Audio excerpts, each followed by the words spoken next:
Okay, I haven't seen those questions. So while I was talking, there were some other questions coming in. So Mara, hello to you, first of all. So your question, okay, can you tell me something about the connection between Qi and the human voice?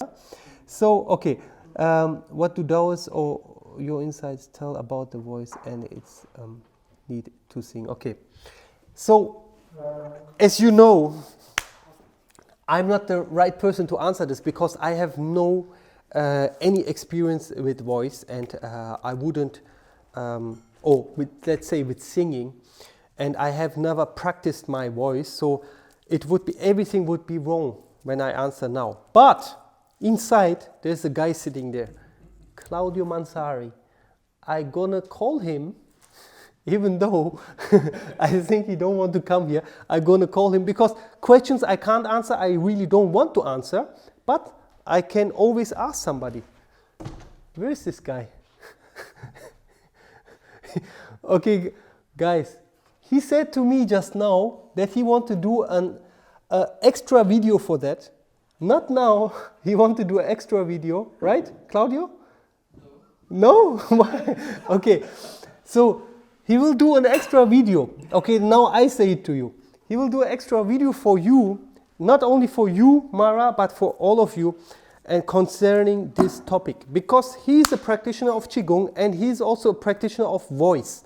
So he can answer this question for sure better than me. All I can say, wait a second. All I can say is that in your voice, the level of your Qi shows itself, for sure, that for sure, yeah? And I'm not saying in the control of voice. I'm not saying like in the control of how you can control your voice, but inside your voice, how it comes out, there you can, let's say, hear the level of your Qi, yeah, or your own Qi level. So this is all I can say to this question. I'm gonna go to the next questions now. As we all together witnessed, Claudio said he wanted to do it. Let's say he didn't say it, but I said it. Okay, so this would be one of the next videos maybe, and we will post it also in all our channels. Okay, cool. So what is, okay, now to Joro Ivan. Thank you being also again here. I think in the first season of the Q&As, you were also there and asked a question. Now your question here, what is the best moment of the day to practice Qigong? What's the best moment of the day?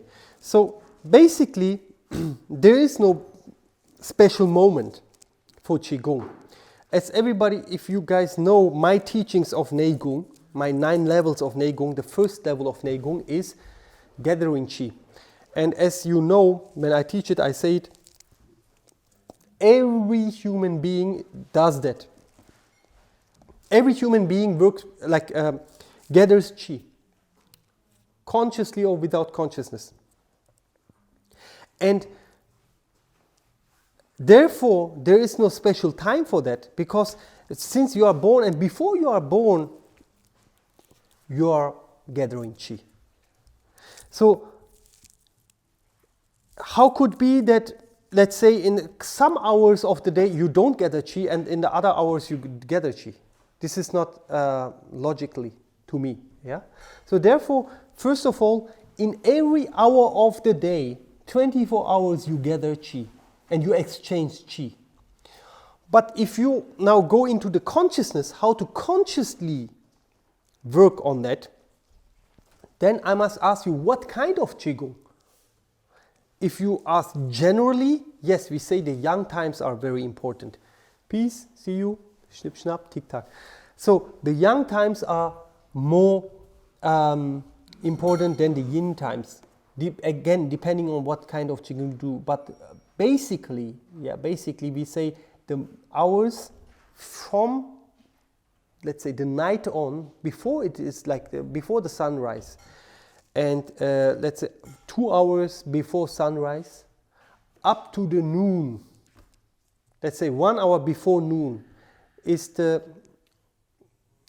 these are the young hours, yeah, of the day. So, of course, the young hours, they start earlier, but stronger young hours, especially the moment when the sun rises, and the highest young is at noon, right? So, but before that, still the rising young, before this noon, like the sun reached the highest spot. So therefore the rising young times are generally more suggested for building up Qi exercises or for circulating Qi exercises, and the times where it goes into the rising yin. So this means after noon up to the night, up to 12 o'clock in the night, from the 24 hours, basically from 12 hour to 12 o'clock in the noon to 12 o'clock in the night. These times are more for receiving. Means, what means, I don't mean receiving Qi, but receiving information, or like closing yourself. This could be meditation or like that kind of practices. If you ask for meditation, for example, I would suggest the night times. This is the best time because it's very clear, and it's the sun, when it, like, this is my own approach to that. When the sun is exactly on the opposite side of the world where you stand, exactly on the opposite side, it has a different effect than it is exactly shining onto you.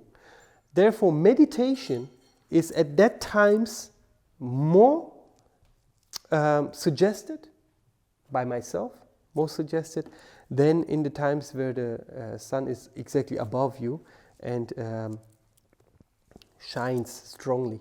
Yeah. So, but then again, this is not a fixed rule. This is just a suggestion. Yeah. So, like meditation and Qigong, you can see as yin and yang. Yin, the meditation, and yang, the Qigong. And the yin you use more in the yin times, and the yang you use more in the yang times.